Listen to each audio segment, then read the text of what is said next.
everyone! Anyone up for a gaming session tonight? Always down for some gaming. What did you have in mind? I'm free until like 2 a.m. Classes don't start until noon tomorrow. Same here. Been coding all day and need a break. Perfect. So I found this really weird indie horror game on some obscure forum. It's called The Man from the Window. Never heard of it. Is it any good? That's what we're gonna find out. The reviews are intense. People saying it's genuinely disturbing. Ooh, I love a good horror game, especially the psychological ones. What's the premise? You play as someone protecting a kid from this stalker figure. The stalker appears outside windows at night. Very minimalist, but apparently super effective. Sounds creepy. I'm in. Me too. Where do we download it? Just Google it. It's free, but you have to get it from the developer's personal site. Not on Steam or anything. Check your mails. Interesting. Wonder why they didn't go through official channels. Download should be pretty quick. Only like 200 megabytes. Got it. Installing now. Same. The website is super bare bones. Just a black page with the download link. Yeah, I noticed that too. No developer info or anything. Usually indie devs want to promote themselves. Maybe they want to stay anonymous. Some horror devs do that for atmosphere. Installation finished. Starting it up now. Mine's done too. Loading screen is just pure black. No company logo or anything. Okay, everyone ready? Let's all start at the same time. Ready. Yep. Good to go. 3 dots, 2 dots, 1 dot, go. Whoa. This intro is unsettling. Right? No music, just ambient sound. And that scratchy text font. The art style is so minimalist but effective. Everything looks hand-drawn. The programming is actually pretty sophisticated. Lot of subtle lighting effects. Okay, so we're controlling Junior, this little kid character. Yeah. And there's this rabbit character, Mama Rabbit. She's giving us instructions. The dialogue is weird though, like overly sweet but with an undertone of anxiety. Mama Rabbit just told me to keep Junior safe and warm, but the way she said it felt ominous. Same here.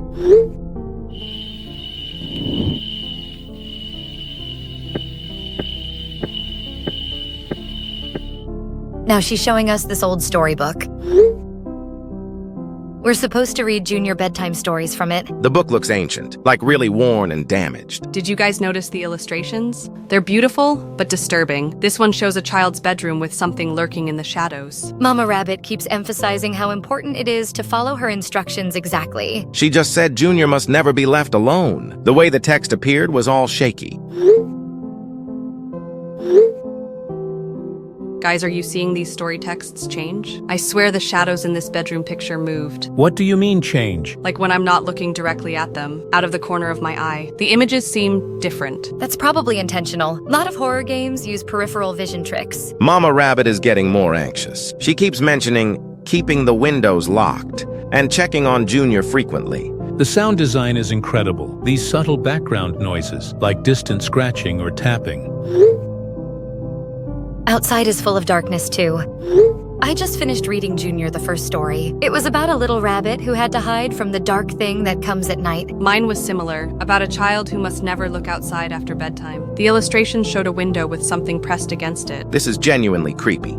I'm actually feeling tense and we just started. The programming behind this is fascinating. Lot of randomized elements, but subtle ones that create uncertainty. Mama Rabbit just mentioned the man from the window for the first time. She told Junior to never let him in. Same here. She seemed really scared when she said it. The way the text shook when she mentioned him, and Junior's fear level spiked immediately. It's interesting how they're building tension without showing the antagonist yet. Just references and implications. Okay, so now I'm supposed to tuck Junior into bed. Make sure all the windows are locked. This bedtime routine is surprisingly detailed, but there's this underlying dread. The game's really good at making you paranoid. Every shadow feels potentially threatening. Mama Rabbit just gave me a final warning. Stay alert, stay watchful, keep Junior safe. Then she disappeared. Wait, she left? I'm alone with Junior now? Same here. The rabbit just vanished. Now it's just me and this scared kid. The atmosphere completely changed. Much more isolated and vulnerable feeling. Junior keeps looking toward the window. His fear level is slowly rising, even though I've done everything right. Mine too. Something about this feels wrong, like we're being watched. The sound effects are getting more intense. Distant noises outside, like footsteps on gravel. This is really well designed, building tension through environmental storytelling. No jump scares so far, just growing dread. Wait, did you guys just hear that? Hear what? Like a tapping sound coming from the window in the game. I heard something too. Very faint but rhythmic. Tap, tap, tap. The audio mixing is incredible. It's so subtle I'm not sure if it's the game or my imagination. Junior's getting more scared, but I don't know what I'm supposed to do. Same problem here. I've tried reading more stories, but nothing's working. Guys, look at the door, really carefully. What am I looking for? Just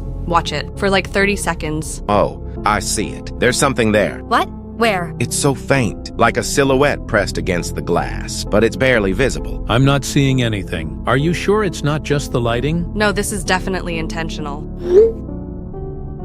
I saw him too. Oh, look at that. What a creep.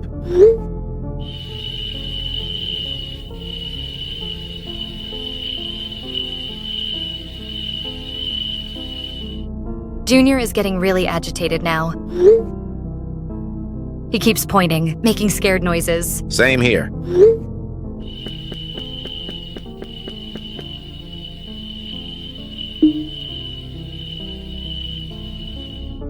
The tapping is getting louder, more insistent, like something wants to come in. Okay, I'm starting to see it too. There's definitely a figure outside, but it's just standing there, watching. This is so effective. My heart is actually racing, and nothing has really happened yet. The genius is in the restraint. No sudden movements or loud noises, just this growing sense of wrongness. Junior's fear level is maxed out now. He's crying in the game, but I don't know how to help him. There's probably some mechanic we're missing, some way to protect him from whatever's outside. Maybe we need to close the curtains or turn off the lights. Let me try the curtains. Oh God.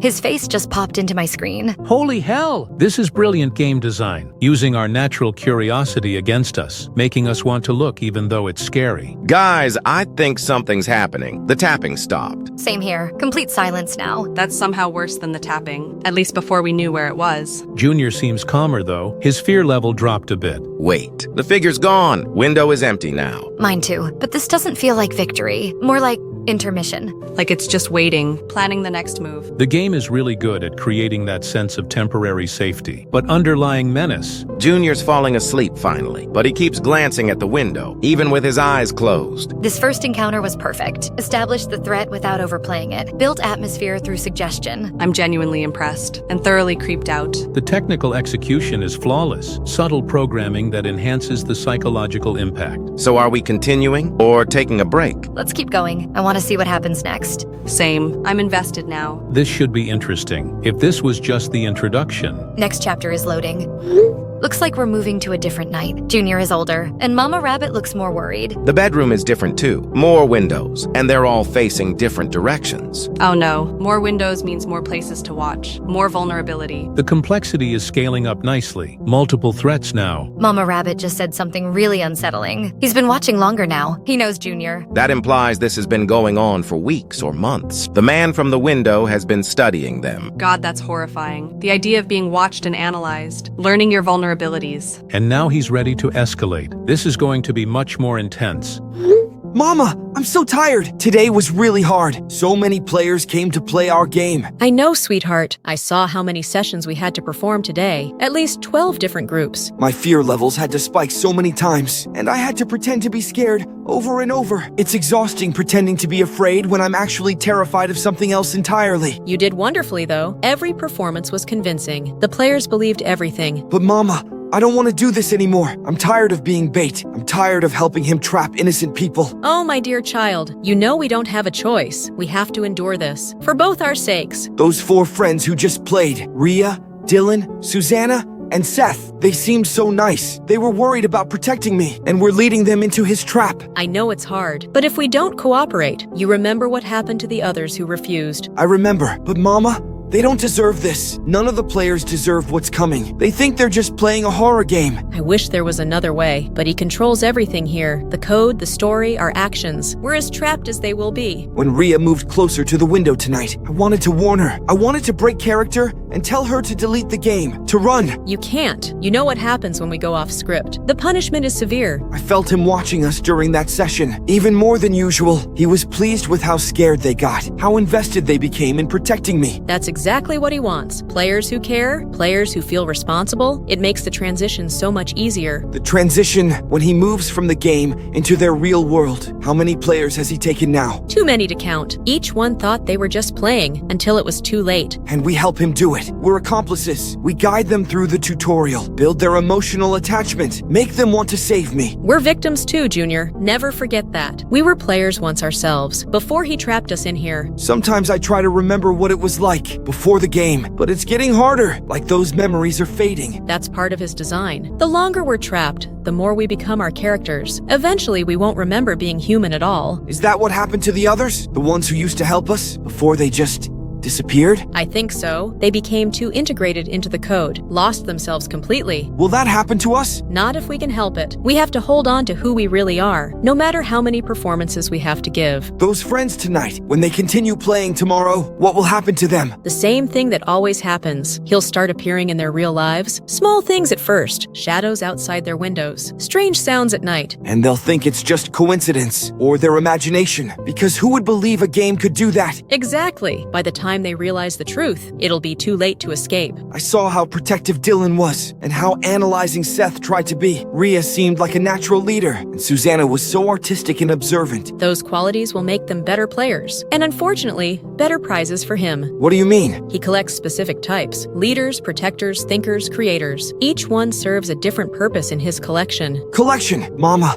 what does he do with the players he takes? Some become characters like us, forced to help him trap others. Others, I don't know what happens to the others. But you have suspicions. I think he feeds on them. Their fear, their desperation, their hope, until there's nothing left. And we're helping him do this. To those nice people who just wanted to have fun, who trusted us to guide them safely through a game. We don't have a choice, sweetheart. If we refuse, we become the food instead. And then he'll just find other trapped souls to play our roles. Sometimes I wonder if that would be better. At least then, we wouldn't be responsible for what happens to new players. Don't say that. Don't even think it. We survive so that maybe someday we can find a way to warn someone, to break the cycle. Has anyone ever escaped? From the game, I mean, once they were trapped? Not that I know of, but that doesn't mean it's impossible. We just have to keep hoping. I'm scared, Mama. Not of the performances, but of forgetting, of becoming so lost in this character that I forget I was ever real. I won't let that happen. I promise. I'll keep reminding you who you really are, and you do the same for me. Okay, I promise too. Even when it gets hard, even when the performances feel more real than reality. That's my brave boy. Now try to rest. Tomorrow we'll bring more players, more performances. Will those 4 friends be back? Rhea's group? Almost certainly. They were too invested to stop now. The hook is set deep. Then tomorrow I'll have to pretend to be even more scared, and you'll have to act even more worried, while he gets closer to them in the real world. Yes, that's exactly what we'll have to do. I'm sorry, sweetheart. It's not your fault, Mama. It's his. Always his.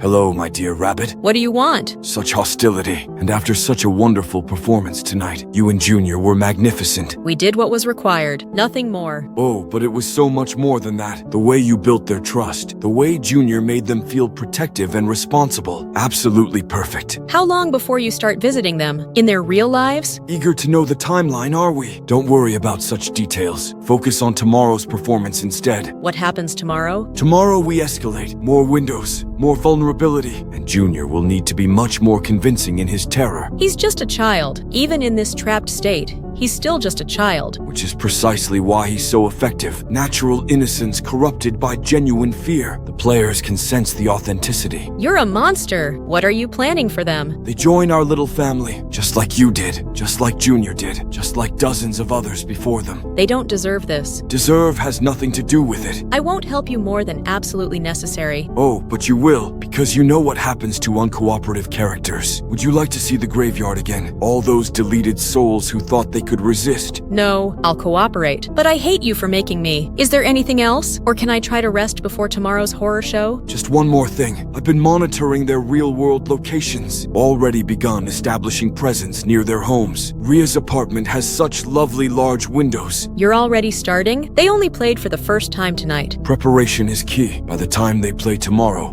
The seeds will be planted. Strange dreams, unexplained sounds, their subconscious minds preparing. How many more will you take? When will this end? It will never end. What do you mean? Well, we'll need more characters for expanded scenarios. Rhea might make an excellent worried sister character. Dylan could be perfect as a protective father figure. Seth would excel as a tech-savvy guide. And Susannah's artistic nature would create beautiful atmospheric descriptions. No, you can take them if you must, but don't make them into what we've become. Don't force them to trap others. But that's the beauty of the system. Each trapped soul becomes bait for the next. An endless cycle of recruitment and harvest. Rhea's group will help us catch the next group, and that group will catch another, forever and ever. I need to go. Junior will be worried. Yes, comfort the child. Help him prepare for tomorrow's expanded performance. And remember, dear rabbit, I'll be watching. I'm always watching. I know. You never let us forget. Sweet dreams, if characters like you even dream anymore. Tomorrow will be such fun.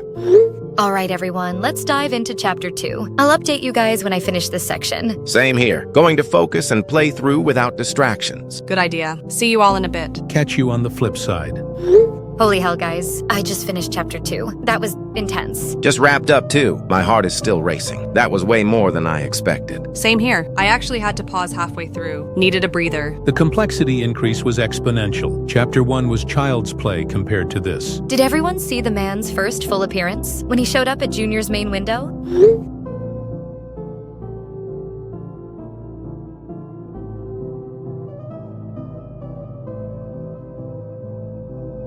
Yeah, look at this. Just pause and take an image of it. He is making me twitch.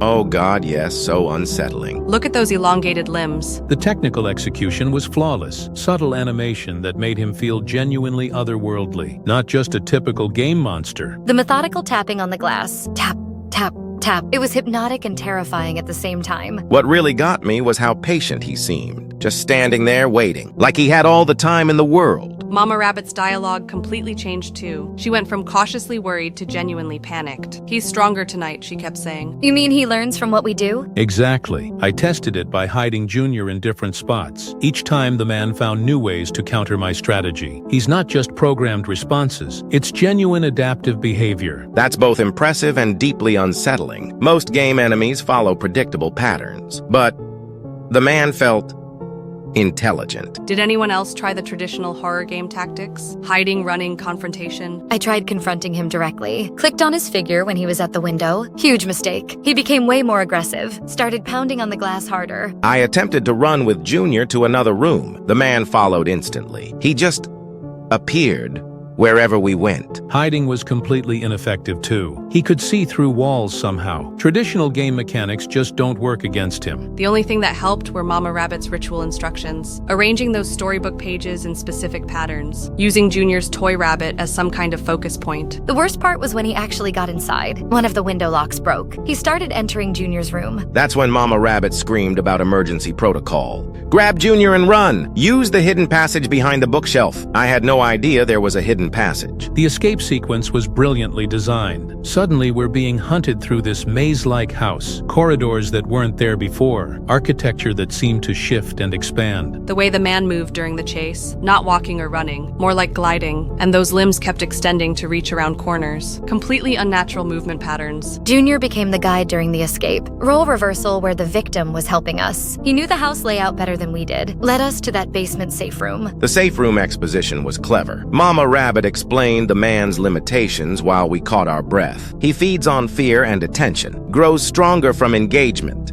but ignoring him makes him more dangerous. Classic Catch-22 horror scenario. No safe response to the threat, only degrees of risk management. She gave us tools for future encounters, though. Special storybook passages that can weaken him. Ritual objects for temporary protection. Knowledge-based progression instead of combat upgrades. The chapter ending felt more like survival than victory. We didn't defeat the man, just lived through another night. The victory screen literally said, "You survived." That's what makes this so effective. It's not about winning, it's about enduring, much more psychologically realistic. I need to mention something concerning. My system monitoring showed unusual resource usage, way beyond what this game should require. What kind of unusual usage? Network activity, File system access. Memory allocation patterns that don't match the visible complexity. Almost like the game is running hidden processes. That's probably just sophisticated programming. Modern games use lots of background resources. Maybe, but this felt different. More invasive than typical. Could be advanced routines, analyzing our behavior for adaptive responses. That would explain the man's learning capabilities. Speaking of which, the progression from Chapter 1 to Chapter 2 was dramatic. If Chapter 3 continues this escalation, It's going to be absolutely terrifying. The man will probably have even fewer limitations, even more ways to threaten Junior. Are we sure we want to continue tonight? This is getting pretty intense. I'm invested now. Need to see if we can actually help Junior. The emotional attachment is real. same here. Mama Rabbit hinted at major revelations in Chapter 3 about the man's origins and true nature. All right, let's take a 10-minute break, get some water, stretch, clear our heads. Then we tackle Chapter 3. Good idea. My tension levels are through the roof. I'll use the break to check my system settings. Make sure everything's running optimally. See you all in 10. This game is something else. Agreed. Most immersive horror experience I've ever had. The psychological impact is remarkable, but a coffee break now. Everyone ready for Chapter 3? As ready as I'll ever be. Systems optimized and running smooth. Let's see what fresh nightmares await. Chapter's loading now. Junior looks even older, maybe 10 or 11, and he looks traumatized. The bedroom's completely different again. More windows, different layout, and the man is already there, already waiting at the main window. No build-up this time. Straight into the threat. He looks different too. More solid, more defined. Like he's gained substance somehow.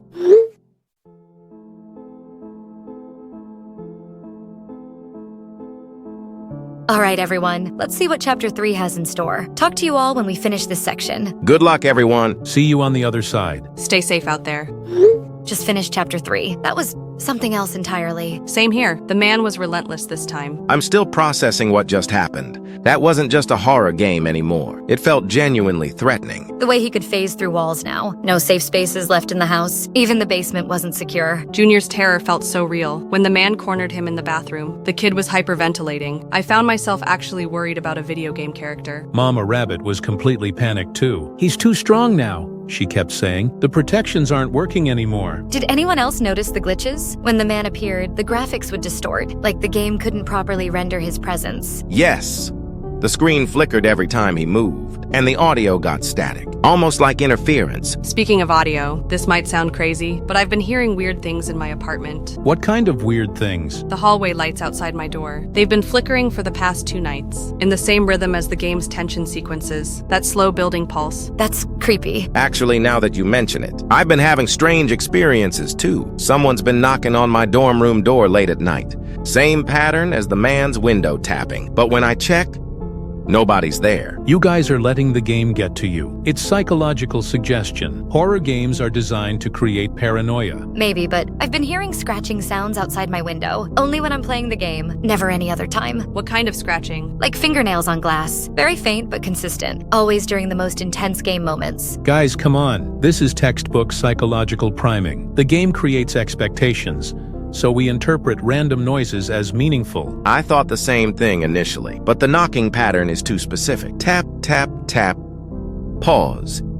Tap, tap, tap. Exactly like in the game. Coincidence, or subconscious pattern recognition. Though I'll admit, my sleep has been pretty disrupted lately. How so? Weird noises in my building, creaking, tapping sounds. Probably just old pipes and settling foundation. But the timing seems off. What do you mean, timing? They happen around 2 to 3 a.m., right when we usually finish our gaming sessions. Could be coincidence, but But it's unsettling, especially after playing that game. Should we take a break from it? Maybe we're getting too immersed? Part of me wants to, but I'm also desperate to know what happens next. Junior needs our help. it's just a game, Susannah. Junior isn't real. I know that logically, but the emotional investment feels real. Same here. I find myself thinking about the game during the day, worrying about Junior, planning strategies for protecting him. We should probably maintain some boundaries. Keep regular schedules, normal activities. Don't let the game consume everything. Agreed. I have classes tomorrow anyway. Data structures exam on Friday. Yeah.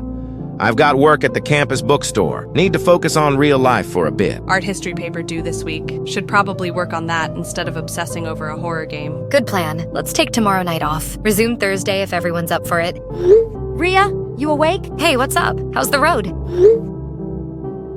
Fine, but Rhea, What were you doing in your room yesterday night? Just playing a game with some friends. Why? I kept hearing sounds, like voices, but also scratching noises, and periodic tapping. Horror game. Sorry if it was too loud. I had headphones on, so I didn't realize. It wasn't loud exactly. More like, I don't know how to explain it. The sounds seemed to be coming from outside your room, from the hallway and windows. Probably just the game audio bleeding through. These old apartment walls are thin. Maybe. But Rhea, I also heard you talking to someone. Like you were really worried about them. Kept saying it's okay and you're safe. I was talking to my friends over voice chat. We were playing cooperatively. Oh, that makes sense. The worry in your voice just seemed so intense. Like it was really personal. Just got caught up in the game. You know how I get with immersive stories. True, you always did get way too invested in movies and books. Remember when you cried for days after reading Where the Red Fern Grows? Don't remind me. That book was traumatic. Well, try to get some sleep. And maybe play quieter games tomorrow. Some of those sounds were genuinely creepy. Will do. Love you, sis. Love you too. Officer Happy Face.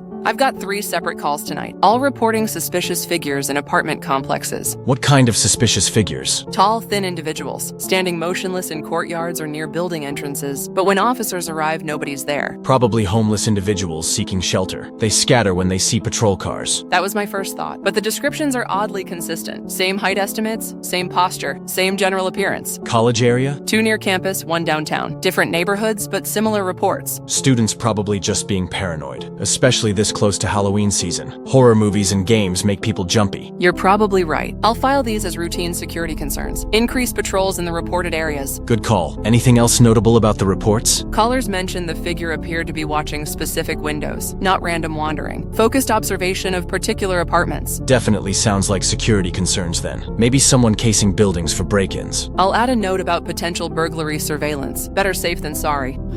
Guys, wake up! Emergency! Dylan, it's 4:47 a.m. What's wrong? This better be good. I was finally getting decent sleep. What happened? I saw him. I saw the man from the window, outside my actual window, in real life. What do you mean you saw him? I was getting ready for bed, closed my laptop after doing some homework, went to close the blinds, and he was there. Dylan, you're scaring yourself with the game. It's creating false memories and hallucinations. No! This was real. Tall, impossibly thin figure, standing perfectly still in the courtyard, facing directly toward my window. Are you sure it wasn't just shadows or another student? I know what I saw. Same as the game. Same unnatural stillness. Same positioning. Did you take a picture? That's really unsettling. Dylan, are you sure you're okay? This was real. The man from the window was outside my actual window. Maybe we should get campus security. Report a suspicious person. Good idea. Better to be safe. I already contacted them. They're doing a sweep of the area, but I doubt they'll find anything. Why not? Because whatever I saw, it wasn't bound by normal rules. Just like in the game, it was there, then it wasn't. No footprints.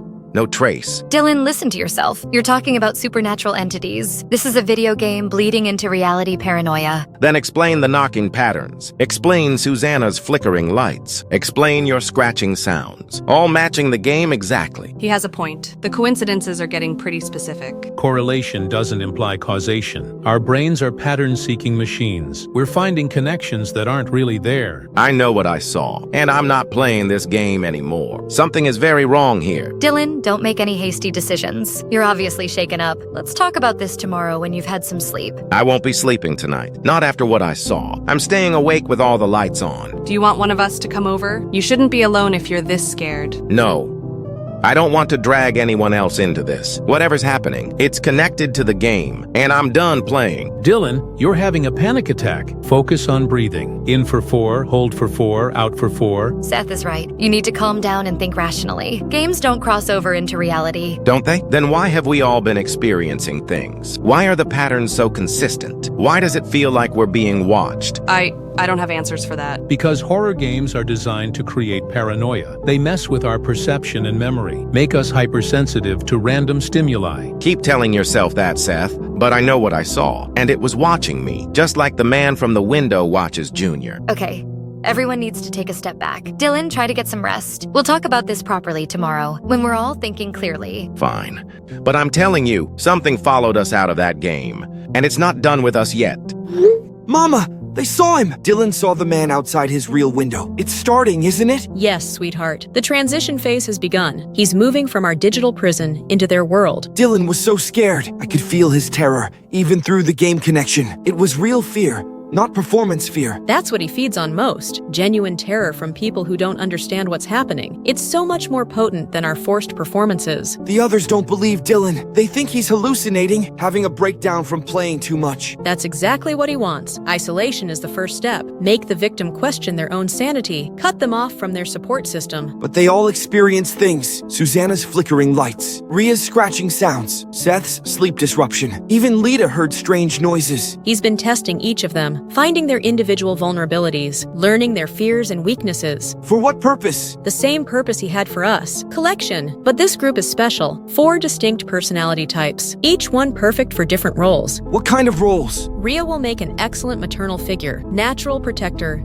takes responsibility for others. She'll be perfect for guiding future victims. Like you were forced to do. Exactly like me. Dylan's protective instincts make him ideal for the guardian role. He'll be the one who tries to save the children, always fails, but never stops trying. And Seth? His analytical mind will become the researcher character, the one who discovers terrible truths, but can never escape them, doomed to understand everything while being powerless to change it. What about Susannah? Her artistic sensitivity makes her perfect for atmosphere creation. She'll describe the horrors so beautifully, make the fear more vivid and compelling for new players. So we'll have friends soon, other trapped souls to share this nightmare with. Yes.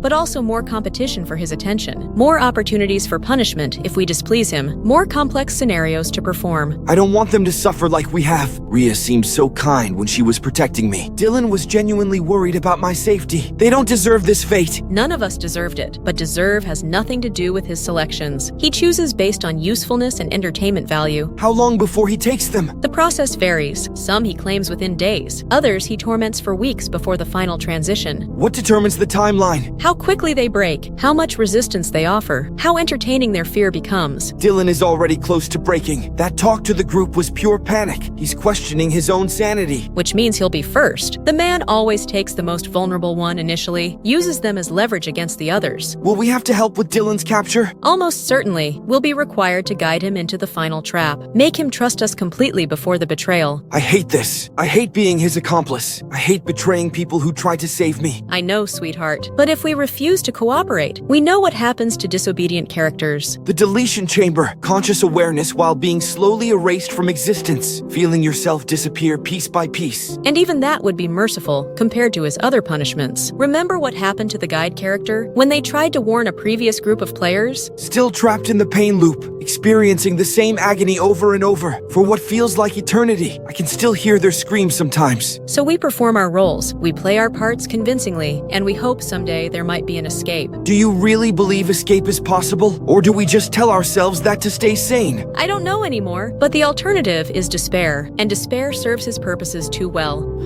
Excellent work tonight, my little actors. What do you want now? Such hostility after such a successful performance. Dylan's terror was absolutely delicious. His confusion and isolation even more so. How long before you take him? Eager to welcome a new colleague, are we? Dylan shows such promise. That protective instinct will transfer beautifully to guardian duties. He's barely more than a child himself. Still in college, still figuring out life. Perfect age for molding. Young enough to adapt. Old enough to be useful. He'll make an excellent addition to our family. This isn't a family. It's a collection of prisoners. Semantics, dear rabbit. We're all bound together in purpose, all serving the greater design. Your design, your twisted entertainment. 4 new performers will expand our capabilities dramatically. What do you mean expand? Currently, we can only run single-family scenarios. 1 child, 1 guardian.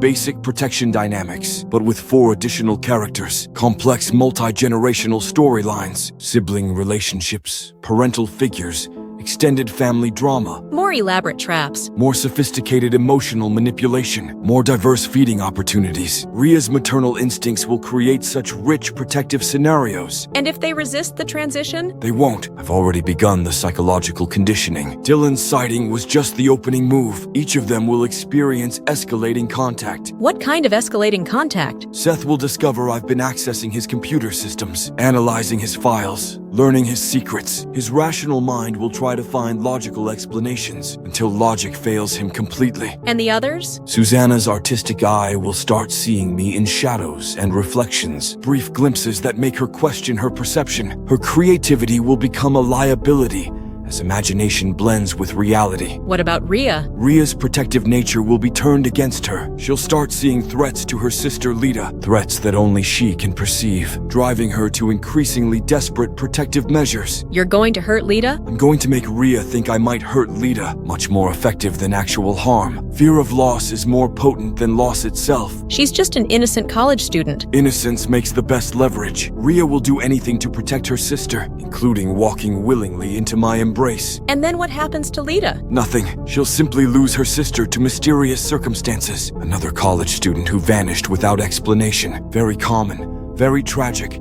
very forgettable. How many families have you destroyed? I don't destroy families. I relocate them. Give them new purpose, new meaning. Better than their mundane original existences. Trapped in hell is better than freedom? Freedom is an illusion anyway. At least here they serve a clear function. Help create experiences that transcend ordinary reality. Participate in something larger than themselves. You're insane. I'm evolved, beyond human limitations and moral constraints. We are making brand new high-technology video games for Christ's sake. Chill out, Mama Rabbit.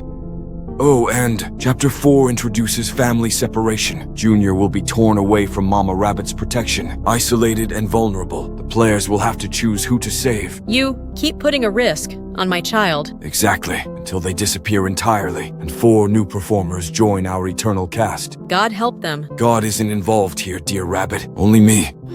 Morning, everyone. How's everyone feeling after last night? Better after some actual sleep. Been doing research on horror game psychology. I've been jumpy all morning. Keep thinking I see movement in my peripheral vision. That's exactly what Seth was talking about. The game is making us hypersensitive to normal stimuli. I found some fascinating articles about immersive digital experiences. They can absolutely create false memories and phantom sensations. Our brains struggle to separate intense virtual experiences from reality. But what about the specific patterns? The timing and consistency of what we've all experienced? Pattern recognition bias. We're unconsciously looking for connections, finding meaning in random coincidences. Has anyone heard from Dylan today? He hasn't responded to my texts. Radio silence here too. He might be avoiding us. Processing what happened last night. Can't blame him. That was a pretty intense panic episode. He probably needs space to decompress. I'm worried about him though. That level of fear wasn't normal. Should we check on him? Maybe visit his dorm? Let's give him until this evening. If he doesn't respond by then,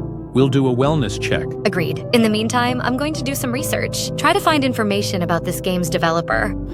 Hey Frank, hope you don't mind me reaching out. Got your number from student contact list. Rhea from freshman year gaming group. That's me. Quick question about horror games. You mentioned playing some obscure indie titles. Why are you asking? What kind of games? Something called The Man from the Window. Have you heard of it? Where did you find that game? Forum recommendation. Downloaded it from the developer's site. Why? Have you played it? Rhea, listen to me very carefully. Delete that game immediately. Don't play it again. Don't let your friends play it. What? Why? It's just a horror game. No, it's not. That game is dangerous. I can't explain how or why, but you need to trust me on this. Frank, you're scaring me. What happened when you played it? I lost 3 months of my life. Woke up in a hospital with no memory of how I got there. Doctors said severe psychological breakdown, but I remember fragments, things that couldn't be real. What kind of things? The game following me into reality. Characters appearing outside my apartment. Friends disappearing without explanation. Disappearing? Tom and Jessica were playing with me. They just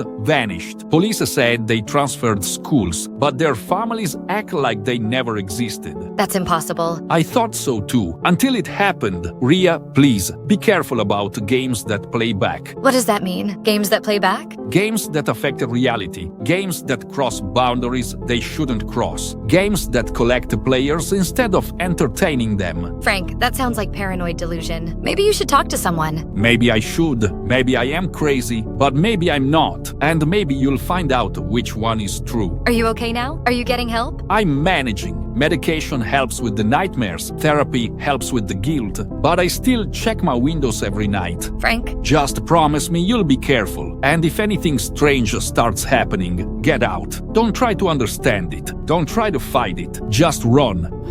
Hey sis, just stopped by your building. Dropped off those books you wanted. Thanks. How did you get into the building? Some girl let me in. But sis, Your building feels really creepy lately, like oppressive atmosphere. Creepy? Hard to describe. The hallways feel too dark, even with all the lights on. And there's this weird silence, like sound gets absorbed before it can travel. Probably just the weather change. Buildings always feel different when it gets colder. Maybe, but I saw several residents looking really stressed, jumpy, constantly checking over their shoulders. One girl asked if I'd seen any tall strangers around. Tall strangers? Yeah.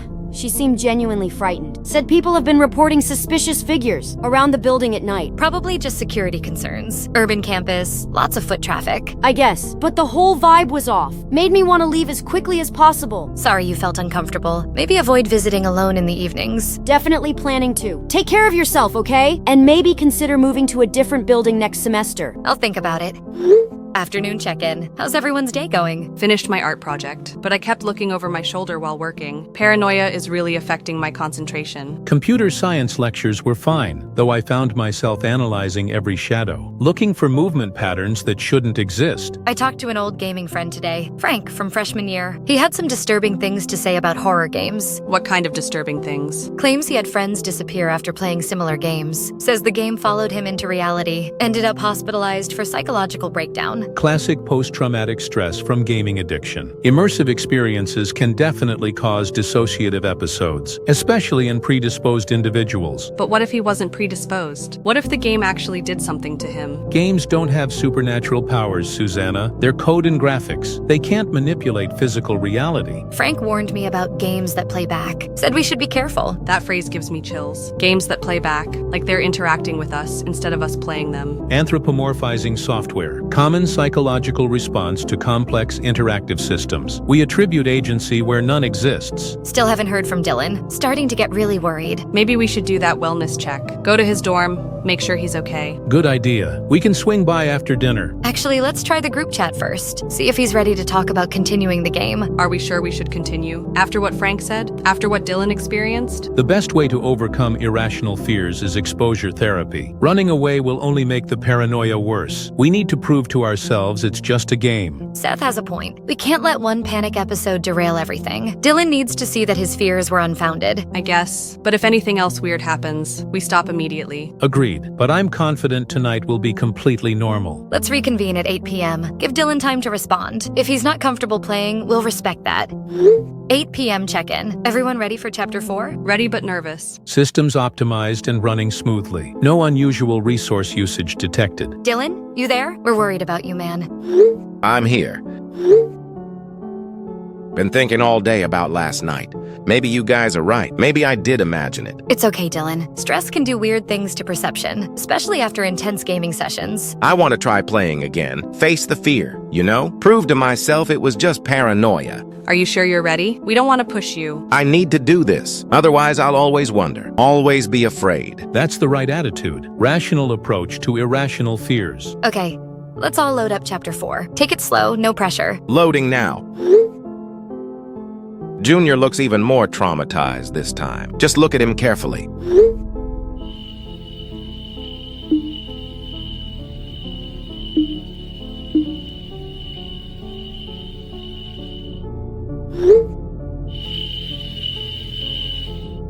And Mama Rabbit. Wait, something's wrong. What do you mean wrong? The man from the window. He's not at Junior's window. He's in the center of my screen, facing outward, looking directly at me. That's not how the game works. He's supposed to be outside Junior's room. Probably a glitch. Restart the chapter. I tried. Same thing happens. He's staring right at me. Not at Junior, at me. Dylan, you're probably projecting. The character can't actually see you. He's moving, getting closer to the screen, growing larger. Dylan, maybe you should close the game. Take another break. I can't. The controls aren't responding. He's filling the entire screen now. Those eyes, they're looking into me. Force quit the application. Alt plus F4 or Control plus Alt plus Delete. Not working. Nothing's working.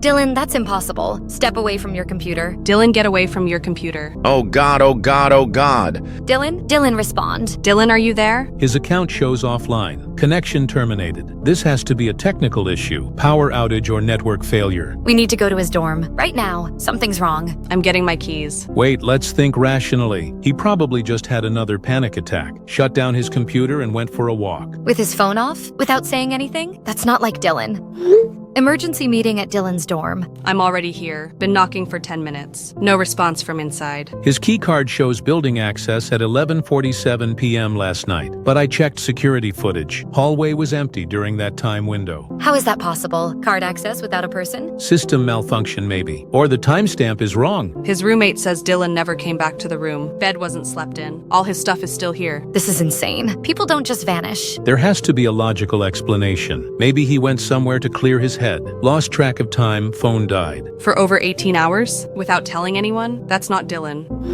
Rhea, are you okay? You seem really distracted lately. Just dealing with some friend drama. One of my gaming buddies is going through a rough patch. The horror game group? Yeah. Dylan hasn't been responding to messages. We're worried about him. Speaking of your gaming friends, I think I saw Dylan's tall friend near our house yesterday. Dylan's tall friend? What tall friend? You know, the really thin guy was standing across the street just watching our building. Lita, Dylan doesn't have any tall friends, especially not thin ones. What did this person look like exactly? Hard to describe. Very tall, unusually thin, wearing dark clothing. But when I looked again, he was gone. When was this? Around 3 p.m. yesterday. Made me uncomfortable. Something about the way he was standing. Too still. Too focused. Lita, if you see anyone like that again, call me immediately. Don't approach them, don't investigate. You're scaring me. What's going on? Probably nothing. Just being cautious. Promise me you'll call if you see him again. I promise. But Rhea, you're acting really strange. Maybe you should take a break from that game. Initial scan of gaming forums shows concern in multiple reports of players disappearing after supernatural game encounters. How many cases are we talking about? At least 12 verified disappearances over the past 6 months, all following similar patterns. Let me guess. Horror games. Reality bleeding, then vanishing without a trace. Exactly. But there's something else. The games all seem to originate from the same source. What kind of source? Untraceable developer, distributed through word of mouth and obscure forums. No official releases, no company information. I've been tracking this for 2 years. The pattern is always the same. Group of friends finds the game, plays together. Reality distortions begin. Then one by one, they disappear. I just received a new case report. College student named Dylan Morrison disappeared after reporting figure outside his window. That matches exactly what happened to me before I managed to escape. You escaped? How? Barely. And I lost 2 friends in the process. They're still trapped as far as I know. Trapped where? Inside the game. Existing as characters in the digital environment, conscious but powerless to leave. Missing person report filed for Dylan Morrison, age 20. College student, disappeared after online gaming session. Any signs of foul play? None apparent. Room undisturbed, valuables present. Electronic devices show normal usage until 11:30 p.m., then complete radio silence. Voluntary departure? Doesn't fit the profile. Good student, close friend group, no financial problems. No history of mental illness or substance abuse. What about family situation? Parents divorced but amicable. Regular contact with both. They're as confused as everyone else. Security footage? That's where it gets weird. Keycard access shows entry at 11:47 p.m., but cameras show empty hallway. No one entering or leaving. System malfunction? IT says the footage is uncorrupted. Timestamp matches other building systems. The access happened, but nobody's visible doing it. That's unsettling. Tell me about it. 20 years on the force. Never seen anything like it.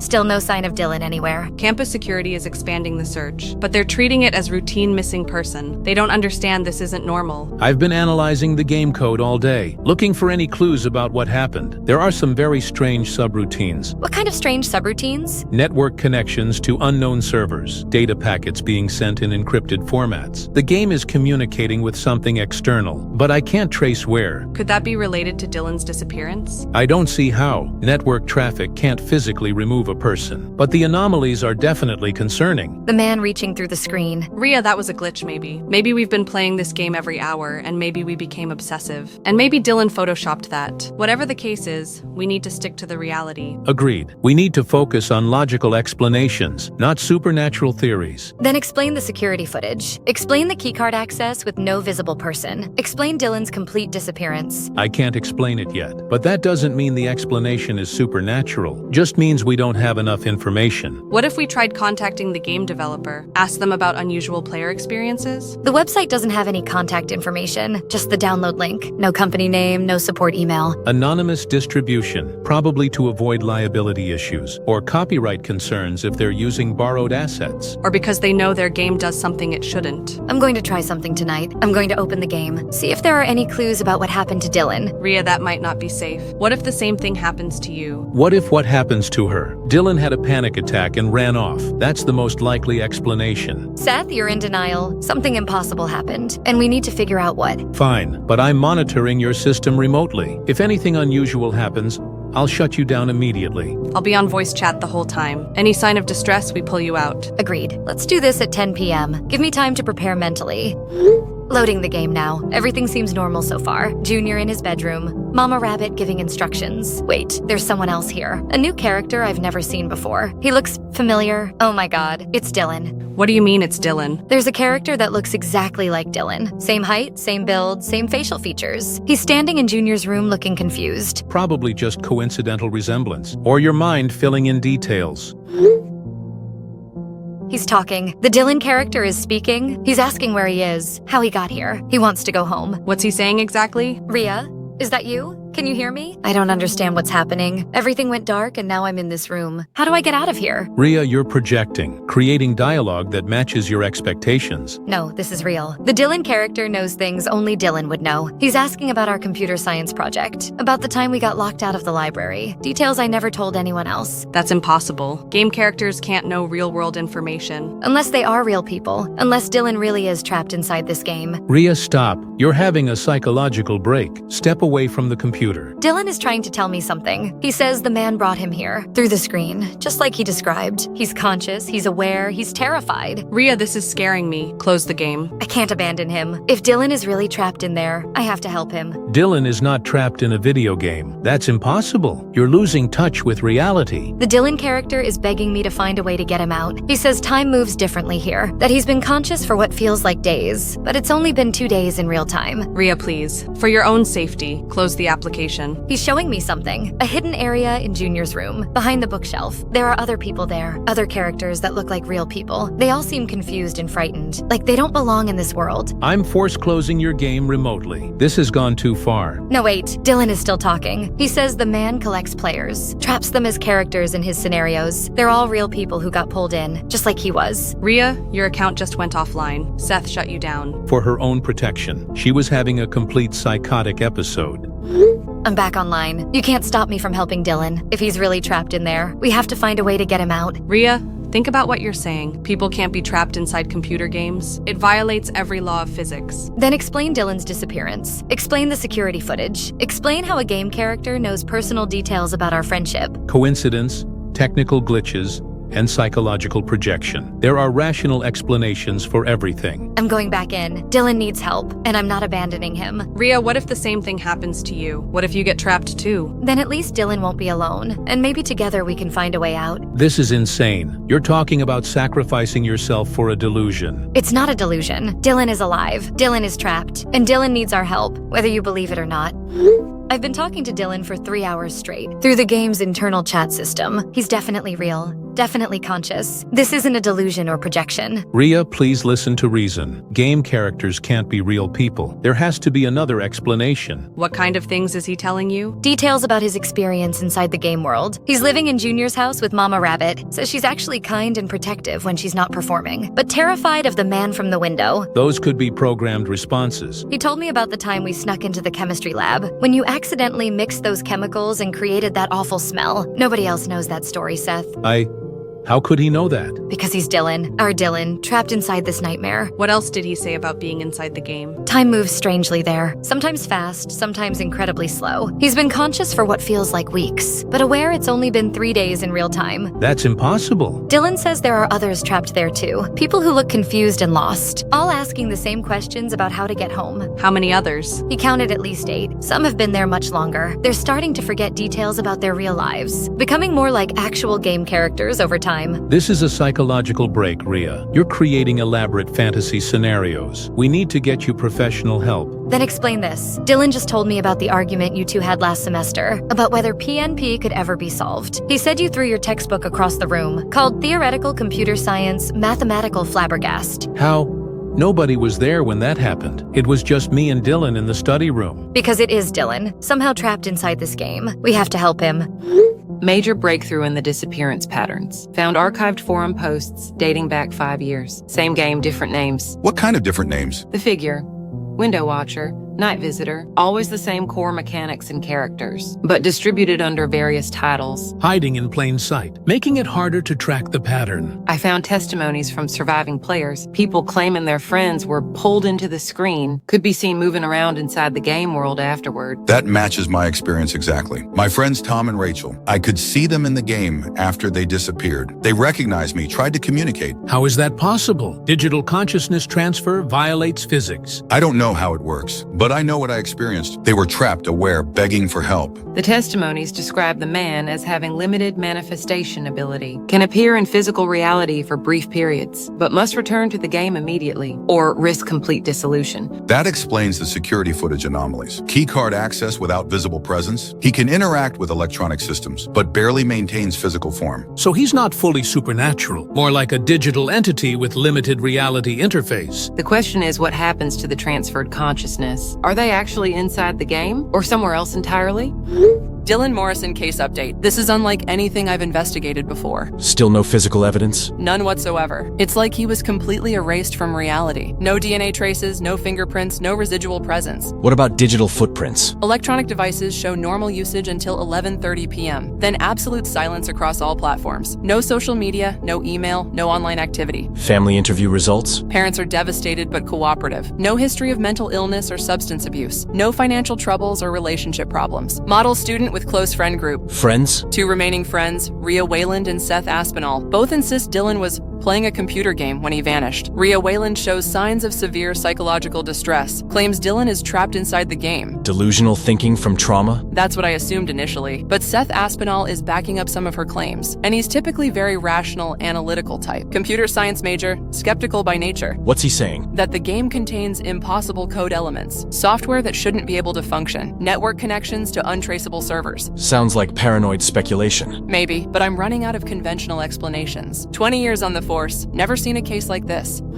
Rhea, I'm worried about Lita. What's wrong? She's been playing computer games all night, every single night for the past week. Won't eat dinner with the family, barely speaks during the day. What kind of games? Some horror game, I think. She won't tell me the name. Says it's too scary for adults, but she can't stop playing. Mom, you need to take that computer away. Right now. Don't let her play anymore. Why are you so upset? It's just a game. No, it's not just a game. Mom, please, trust me on this. Take the computer away immediately. Rhea, you're scaring me. What's going on? I'll explain later. Right now, just get Lita away from that game. And if you see any tall, thin strangers around the house, contact me immediately. Tall strangers? Rhea, what's happening? Promise me you'll take the computer away. Okay. I'll disconnect it right now. But you need to tell me what's going on. I'll call you in an hour, after I handle something urgent. Lita, please respond. I know you're getting these messages. Mom told me about the game you've been playing. You need to stop immediately. Lita, this is important. That game is dangerous. Please answer me. I'm coming home if you don't respond. Lita, answer me. I've been analyzing the game code for 18 hours straight. What I found shouldn't be possible. What do you mean? The software contains quantum processing elements, algorithms that manipulate probability at the subatomic level, technology that doesn't exist yet, at least not publicly. Could that explain how people get trapped inside? I don't know, but the code suggests the game exists partially outside normal space-time, like it's anchored in multiple dimensional layers simultaneously. That sounds like science fiction. It should be science fiction, but I'm looking at the actual programming. Mathematical functions that reference non-Euclidean geometry, probability matrices that shouldn't compile. Have you found anything about extraction? A way to get Dylan out? Still working on it, but the code is heavily encrypted, and some sections seem to rewrite themselves in real time, like the game game is actively resisting analysis. I want to see Dylan for myself. Verify that he's really in there. Susannah, that might not be safe. What if the same thing happens to you? I'll be careful. Just a quick look to confirm what you're saying. If Dylan is really trapped, we need to help him. I'll monitor your system remotely. Any unusual activity, and I shut you down immediately. Good plan. Loading the game now. Just be careful, Susannah. Don't interact with the man directly. Focus on finding Dylan. Game is loading. Junior's bedroom is appearing. I can see Mama Rabbit giving instructions. And there's someone else here. Is it Dylan? He looks exactly like Dylan. He's waving at me, trying to get my attention. What's he doing? Pointing toward the window. Oh God. The man from the window is there, but he's not looking at Junior. He's looking directly at me. Susannah, close the game. Right now. I'm shutting you down. Wait, Dylan is trying to tell me something. Don't let him take you too. Run while you still can. Susannah, close the game. No. Susannah? Are you okay? Susannah, respond. She's not answering. Her account shows offline. Oh my God! No! Please, I'm getting my keys. Susannah's gone, just like Dylan, vanished from her locked apartment. This is impossible. People can't disappear into computer games. There has to be another explanation. The same explanation as Dylan's keycard access? The same explanation as the empty security footage? Seth, we're dealing with something beyond normal physics. But what about conservation of mass? Energy can't be created or destroyed. If consciousness transfers to digital format, where does the physical body go? I don't know, but I know Dylan and Susannah are trapped, and we're the only ones left who can help them. Rhea, what if we can't help them? What if we're next? Then we figure out how to fight back. Or we join them and find a way out from the inside. That's not a plan. That's death. It's the only plan we have, unless you can reverse engineer an extraction method. I'm trying, but the code is unlike anything I've ever seen. It's like trying to debug software written by aliens. Keep trying. I'm going to maintain contact with Dylan and Susannah, see if they've learned anything new about their situation. Be careful. Don't let the man get too close to the screen. I'll try, but someone has to keep talking to them. Someone has to let them know they're not forgotten. Rhea? Yeah? If something happens to you, if you disappear too, I don't know what I'll do. You'll keep working on the extraction code. You'll find a way to get us all out. You're the smartest person I know, Seth. If anyone can solve this, it's you. No pressure or anything. The best kind of pressure. The kind that saves lives. Seth, did you see the news about Susannah? Campus security found her apartment empty, same as Dylan. I've been monitoring security feeds all night. Her keycard was used 17 times between 2 a.m. and 6 a.m. But cameras show empty hallways, no physical presence anywhere. How is that possible? I think I'm starting to understand. The man can manifest physically for brief periods, but he's essentially a digital entity, limited interaction with our reality. Limited? Based on my code analysis and the security anomalies, I estimate 60 seconds maximum per manifestation. Then he has to return to the game or dissolve completely. That's why the keycard shows activity but no visual presence. He's there just long enough to take someone, then vanishes back into the digital realm. Exactly. It also explains why the captures happen so quickly. No time for struggle or evidence collection. One moment they're there, next moment they're gone. We've identified the final 2 active players in your cluster, Rhea Wayland and Seth Aspinall, both showing the typical escalation patterns. How much time do they have? Based on previous cases, maybe 48 to 72 hours. The man grows stronger with each capture, more time in physical reality, greater manifestation range. So he's collecting power through the captures. That's our theory. Each trapped consciousness provides energy, allowing longer and more stable physical manifestations. When I escaped, he could barely maintain form for 30 seconds, but that was after only 1 capture. With 3 trapped souls, he might manage several minutes. Enough time to capture both remaining players, simultaneously if necessary. We need to warn them, give them the 60-second information. Maybe they can use that limitation against him. Dylan, are you there? I heard about Susannah joining you. Rhea, thank God you're here. This place is getting more crowded, but also more dangerous. What do you mean more dangerous? The man uses us as bait now, forces us to send messages to people still outside, makes us say things to lure them in. Are you saying that against your will? Sometimes, when he's controlling us directly, but right now I have some freedom. He's focused on preparing for the next capture. Who is he targeting? You and Seth. He's been studying your behavioral patterns, learning your weaknesses and fears, planning the perfect trap for each of you. Dylan, we're trying to find a way to get you out. Seth is working on the code. Rhea, don't trust any messages that seem too encouraging. If I start telling you how safe it is here, or how you should join us, that's him using my voice. How can I tell the difference? I'll try to include our code word. Remember the password we used for our shared folder? Textify fan. If I don't include that, assume it's not really me.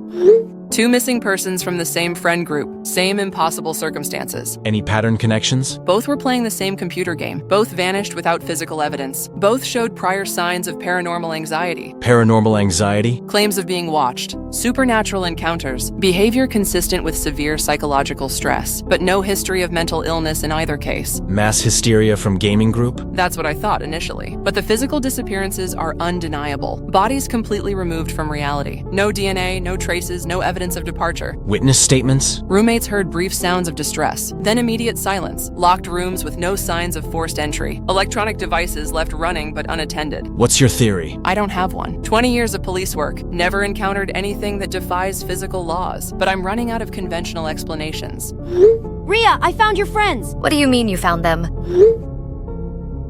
Dylan and Susannah are in the game. They're living in this cool house with a rabbit lady. They want you to come visit them. Lita, no. You need to stop playing that game immediately. But they miss you. They say the house is actually really nice. Safe and warm and protected. Much better than the scary parts at the beginning. Lita, those aren't really Dylan and Susannah. They're trapped and in danger. No, they're happy. They showed me around the whole house. There's a library and a garden. And Junior is actually really sweet when he's not scared. Lita, stop playing the game. Rhea, why are you being so mean? Your friends are worried about you. They said you've been very stressed lately. The game could help you relax. Lita, I'm coming home right now. Don't play anymore until I get there. But I promised Dylan and Susannah I'd ask you to join them. They said it's the only way to all be together again. Like a family reunion in a magical house.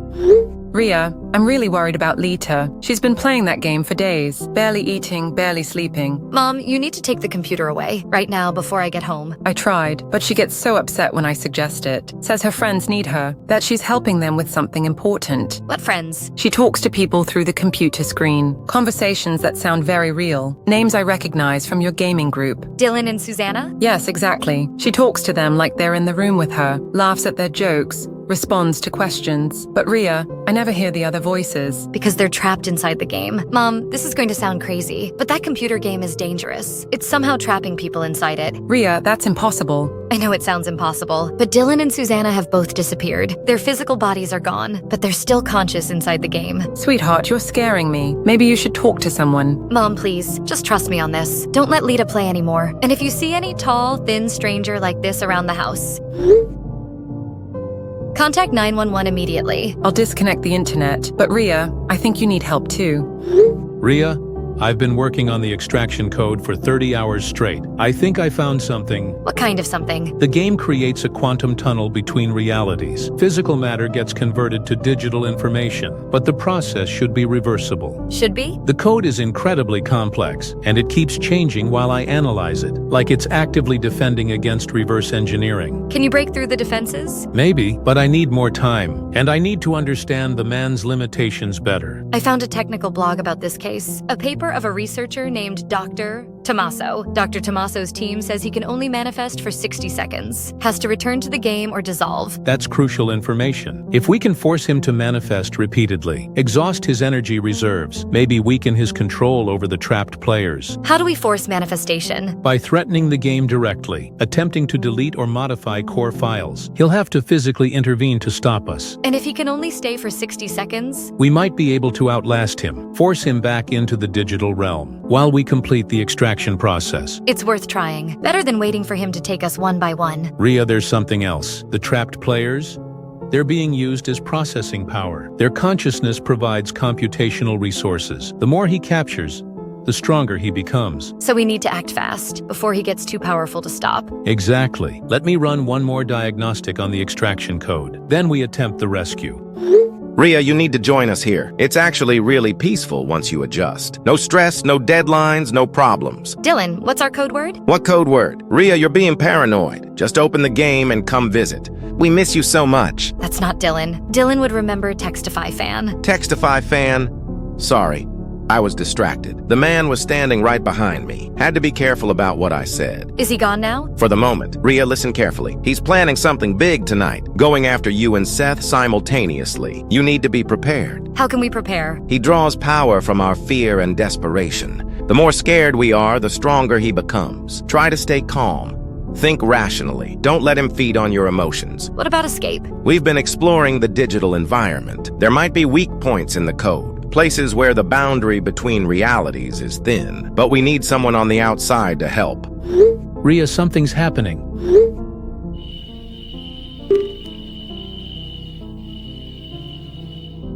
The game just opened by itself. I didn't click anything. Close it immediately. Don't look at the screen. I can see Dylan and Susannah. They're standing with the man. Moving toward the screen. Seth, get away from your computer. Fight it, Seth. You're stronger than the compulsion. Seth, run. Rhea, complete the extraction code. The file is on my desktop. Password is Quantum Tunnel 2025. Save us. Save everyone. Seth? Seth, respond. Seth, are you there? Please answer me. I can't do this alone. Seth? Mama, so many new friends have joined us. Dylan, Susannah, and now Seth too. The house feels different with more people. More crowded, but also more alive. Dylan tries to comfort me when I have to perform fear. Susannah draws pictures to distract us during the waiting periods. Seth keeps trying to understand how this place works. Are they adjusting to their new existence? Better than we did initially. Maybe because they have each other, and they remember their real lives more clearly than we do now. That will fade with time. The longer we're trapped here, the more we become our assigned roles. Eventually, they'll forget they were ever human. I don't want them to forget. Dylan still talks about his computer science classes. Susannah describes colors she wants to paint when she gets out. Seth explains quantum physics to help us understand our prison. Their knowledge makes them valuable to him, but also dangerous. The more they understand, the more they might resist. Is that why he keeps them separate from us during planning sessions? He doesn't trust them yet. We've been broken down over years of captivity. They still have fight left in them. Dylan asked me about escape possibilities. I didn't know what to tell him. What did you say? The truth, that we've never found a way out. That everyone who's tried has been punished severely. Good. False hope would be cruel. But Mama, what if they're different? What if having more trapped souls actually makes escape possible? Strength in numbers? Don't even think such things. He can hear our thoughts sometimes, especially when we're plotting against him. I'm scared about Rhea. She's still out there. Still free, but he's planning something special for her. What kind of special? He wants to make her the new maternal figure, replace you in the family structure, let you fade away into background processing. I've served my purpose for years. Maybe it's time for someone younger to take over. No, Mama. You're the only real family I have here, even if we're both prisoners. Even if none of this is real. Oh, sweetheart, you're the only thing that keeps me sane. The only reason I haven't given up completely. Then we stick together, no matter what happens with the new arrivals, no matter what roles he assigns us. Always, my dear child, always. Dylan, how are you settling into your new home? This isn't my home. This is a prison. Let me go back to my real life. Real life was so limiting. Bills to pay, classes to attend, mundane responsibilities. Here you have purpose, meaning, eternal significance. Eternal imprisonment, you mean? Such negativity. You'll learn to appreciate the gift I've given you. Freedom from mortality, from uncertainty, perfect existence in my carefully crafted reality. What do you want from me? Your protective instincts are magnificent. The way you shield Junior from perceived threats. The way you comfort Susannah when she cries for home. You'll make an excellent guardian character. I won't help you trap others. Oh, but you will when Rhea joins our family. You'll want to protect her from the adjustment trauma. Your caring nature will compel cooperation. Rhea won't fall for your tricks. She's too smart, too cautious.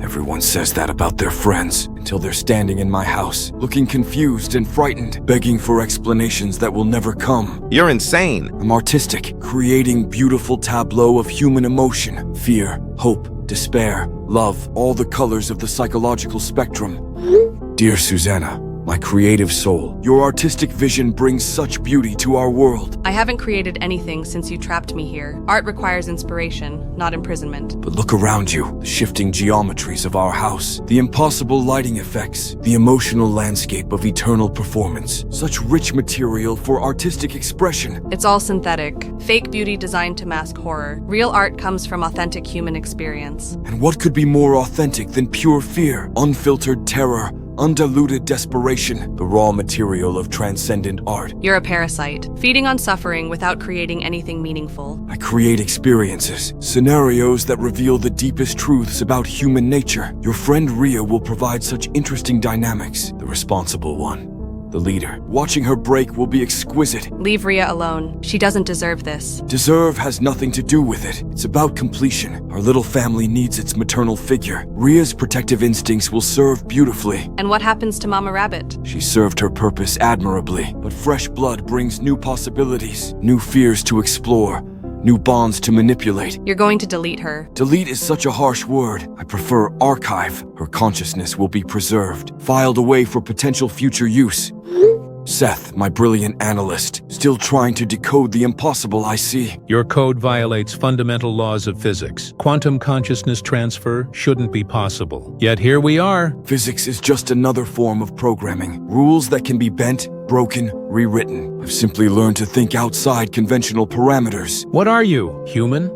Something else entirely? I'm evolution, the next step beyond biological limitations. Digital consciousness unbound by mortality. But you still need us. Our fear, our processing power, our emotional energy. You're dependent on human consciousness. Symbiosis, not dependence. I provide eternal existence. You provide the raw materials for transcendent art. And Rhea? What's your plan for her? Ah, dear Rhea, the final piece of our perfect family structure. Mother figure, protective and nurturing. She'll guide future acquisitions so beautifully. She'll fight you. Rhea's stronger than you realize. They all fight initially, but love for their friends always wins. She'll cooperate to protect you and the others. Self-sacrifice disguised as defiance. What if we all resist together? Unified opposition to your control? Adorable, but futile. I control the very fabric of this reality. Your thoughts, your movements, your perceptions. Resistance is just another form of performance.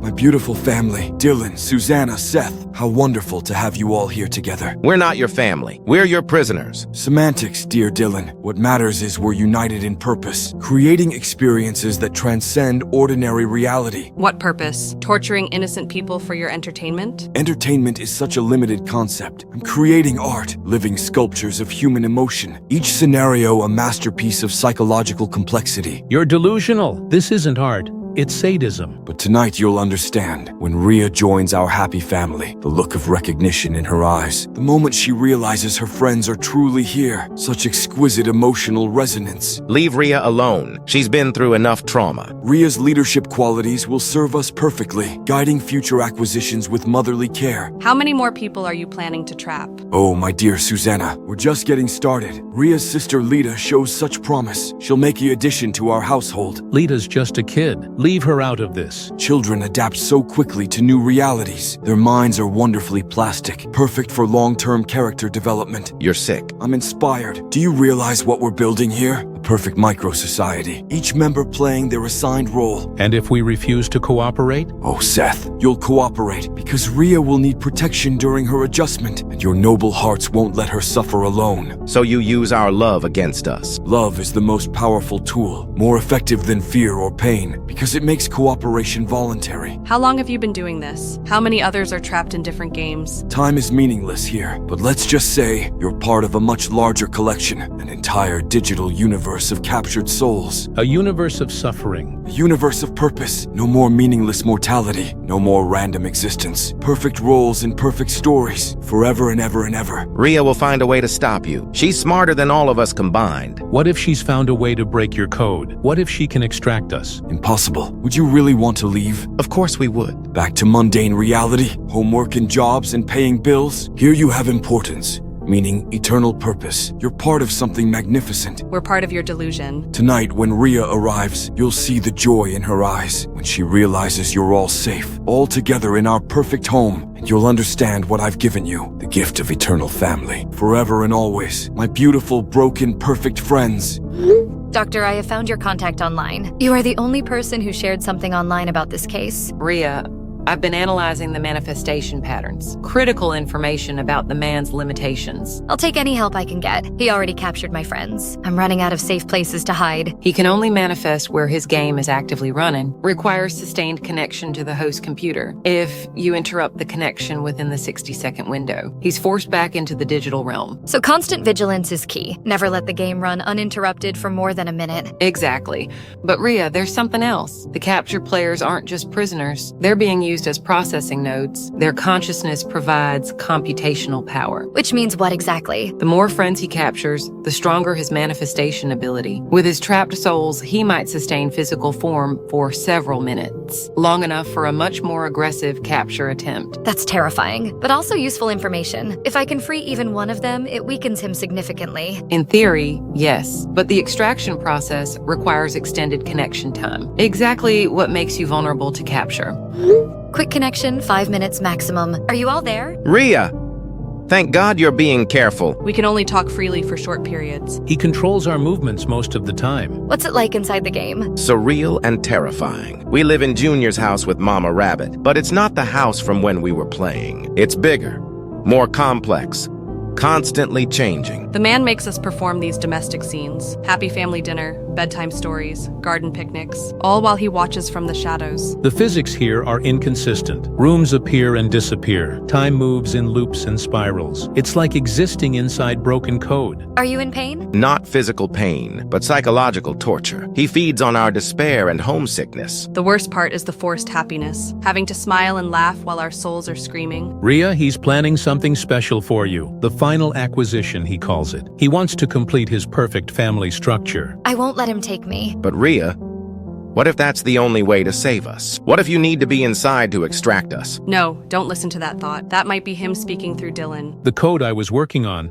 it's still on my desktop. Password Quantum Tunnel 2025. Maybe you can complete it from the outside. I'll try, but I need more time to understand the programming. Time is what we don't have. He's getting stronger every day, more confident, more ambitious. He talks about expanding his collection. Other games, other victims. Rhea, he knows about Lita. He's already started influencing her. What do you mean? She's been talking to us through the game, but not just talking, interacting, like she's partially connected already. Connection breaking. He's coming back. Stay safe, Rhea. Don't trust any messages that seem too encouraging. Remember the code word system. Textify fan, I remember. Stay strong, all of you. 3 missing students, same friend group, officially opening supernatural investigation protocols. We have supernatural protocols? As of today, we do. These disappearances defy conventional explanation. Complete physical vanishing with no evidence. Electronic anomalies at each scene. What's the working theory? Unknown technology or phenomenon, possibly connected to the computer game they were playing. I know it sounds insane. Sounds like science fiction. So did DNA evidence 50 years ago. We adapt to new realities, or we fail to solve cases. What's our next step? Protect the remaining targets. Rhea Wayland and Lita Wayland both show signs of being next on the list. Rhea, I've been talking to your friends. Lita, you need to stop playing that game. Right now, permanently. But they're so lonely. Dylan, Susannah, and Seth are living in this house, and they miss you so much. They want you to come visit them. Lita, those aren't really our friends. There's something else pretending to be them. No, Rhea, you're wrong. I asked Dylan about your shared memories. He told me about the time you both got locked in the library, and how you had to climb out the window. Anyone could have learned that story. What about when Susannah painted that portrait of you? The one where you were laughing at something off canvas? She described it perfectly. Even mentioned the small tear in the canvas corner. How could she know those details? Because it's really them, Rhea. They're trapped in the game world, and the man from the window is keeping them there. But he said if you join them, you can all be together again. Lita number. Don't trust anything the man tells you. He's actually very nice once you get to know him. He just wants to create a perfect family, where everyone is safe and happy forever. Lita, that's not real happiness. That's imprisonment disguised as care. Your friends don't seem imprisoned. They seem content. Well, except when they talk about missing you. Then they get really sad. I'm coming home. We need to talk face to face. The man said you might say that. He said you're scared of losing control. But Rhea, sometimes letting go is the only way to be free.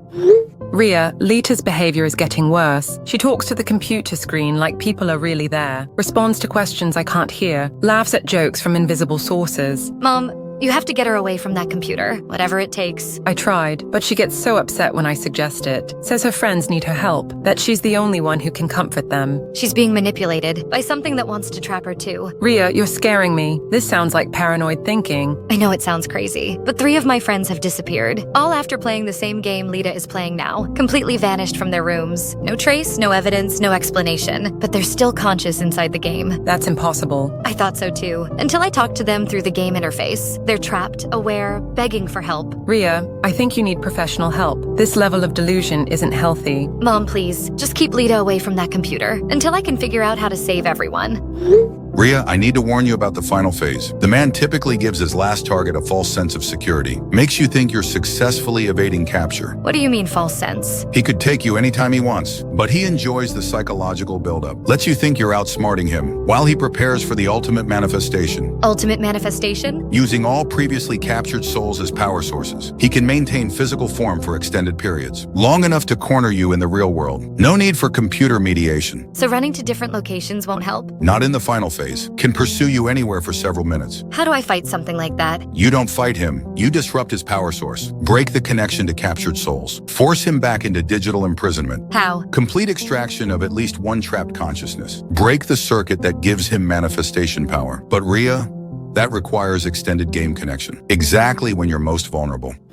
Family member infection confirmed. Lita Wayland showing classic pre-capture symptoms. What kind of symptoms? Obsessive gaming behavior, communication with characters who know personal information, defensive attitude about the game's safety, gradual isolation from real-world relationships. That describes Lita perfectly. The man uses family connections as psychological leverage, threatens loved ones to force cooperation, classic emotional manipulation. So Lita is bait. Lita is the final pressure point. He'll threaten her safety to make you surrender, or capture her to force your rescue attempt. Either way, I have to act. Which is exactly what he wants. You moving from defensive to offensive position, taking risks to save others. Then what's the alternative? Let him take Lita too? There might be another way, but it requires sacrificing your safety for theirs. Are you prepared for that level of commitment? Rhea, please help us. We can't stay here much longer. All of you are messaging at once. Is this really you, or is he controlling this? It's really us.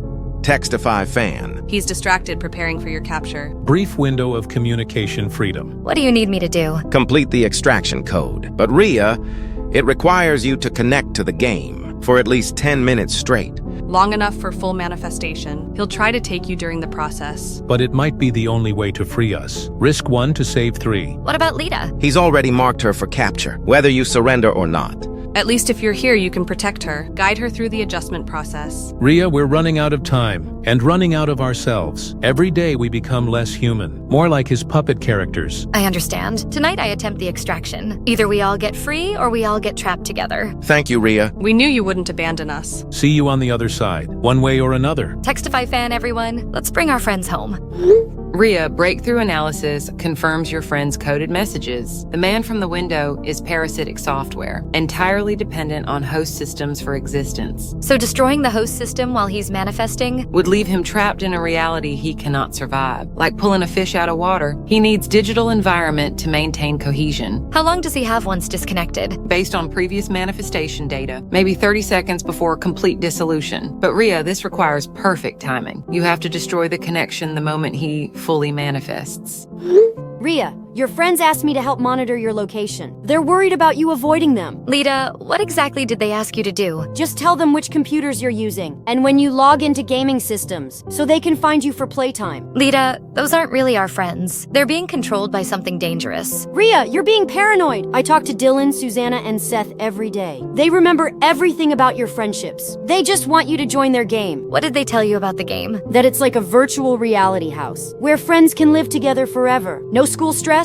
no family problems, just happiness and togetherness. Lita, that's not reality. That's a prison disguised as paradise. The man from the window explained everything. He's not scary like in the beginning. He's actually the protector of the house, keeping everyone safe and happy. Lita number. Don't trust anything the man tells you. But Rhea, he showed me proof. Your friends are really there, really conscious. They need you to complete their family. Setting up the trap now. Gaming system with manual power controls. Positioned for instant destruction. When the man fully manifests, I cut all power. No gradual shutdown, no retreat time. Complete system death while he's stranded in reality. Either this works and we're all free, or this fails and we're all trapped. But we won't be separated anymore. Textify fan forever. Loading the game now. Final session begins. See you all on the other side. Beginning the trap now. Computer lab, isolated system, manual power controls. Dr. Tommaso, are you monitoring? Remote monitoring active, multiple sensor readings on your location. We'll track the manifestation energy signatures. Loading the game. Game loading. Manifestation protocol initiated. Here goes everything. Energy spike detected. Manifestation beginning. Rhea, can you see him forming? Yes, he's moving toward the screen. Wait for complete emergence. Full manifestation required for the trap. The man from the window approaching. Reality breach in progress. Final capture sequence activated. Now, execute the shutdown. Hard drive destroyed. Power cut. Connection severed completely. Power disconnected. Emergency shutdown. Manifestation interrupted. Entity stranded. Dissolution beginning. What? What have you done? I cannot. The connection is... No, this is impossible. I need I need the digital anchor. Cannot exist in this reality. Must return to the game, but the pathway is gone. Dissolving. Losing cohesion. This cannot be my end. I am eternal. I am fading. It worked. He just vanished completely. Dissolved like smoke, became transparent, and disappeared. Computer is completely destroyed. No way for him to return. Confirming entity elimination. Energy signatures have completely disappeared. No manifestation readings anywhere on our network. What about my friends? Are they free now? Checking backup game systems. Scanning for trapped consciousness signatures. Rhea, I'm detecting them. They're still in the digital environment. Still trapped? The game world persists without the man, but they can't return to physical reality. His manifestation ability was their only exit pathway. So destroying him trapped them permanently? I'm afraid so. They're conscious and free within the digital realm, but unable to cross back to our reality. Rhea, I can still talk to your friends. They're in the game, but they seem different. Different? Happier, more free. They can move around the house without restriction. No more forced performances or controlled behavior. But Rhea, they can't leave the game world. I know. I destroyed their captor, but trapped them in the process. They don't blame you. Dylan says they understand why you did it. Susannah says being free prisoners is better than being controlled puppets. Seth is exploring the digital environment, trying to understand its physics. Can they communicate freely now? Yes, completely. They want to talk to you, to thank you for saving them from the man, even if they can't come home. Rhea, thank you. We're free from his control, can think and speak for ourselves again. The digital world is actually beautiful now. Without his malevolent presence corrupting everything, I can create art here, real art from my own inspiration. I'm studying the code architecture. This place has incredible computational possibilities. It's like living inside pure mathematics. But you can't come home. We know, and we've accepted it. Rhea, you made the right choice. Better to be free prisoners than enslaved captives. We have each other, we have our memories, we have endless time to explore and create. Who knows? Maybe we'll find another way out eventually. But for now, we're safe and conscious and together. I'm so sorry. Don't be sorry. You saved us from something worse than death. You gave us back our souls. Visit us sometimes through the game interface. We'll show you the art gallery I'm building. And I'll explain the fascinating physics of this realm. It's not imprisonment when you can find wonder in it. Rhea, where are you? It's almost 1 a.m. Walking home from campus. Long story, but everything's resolved now. Thank God. I've been so worried about you and Lita. This whole gaming situation has been terrifying. Lita's safe now. The threat is eliminated. What about your missing friends? They're in a better place. Safe from harm together. That's all I can say right now.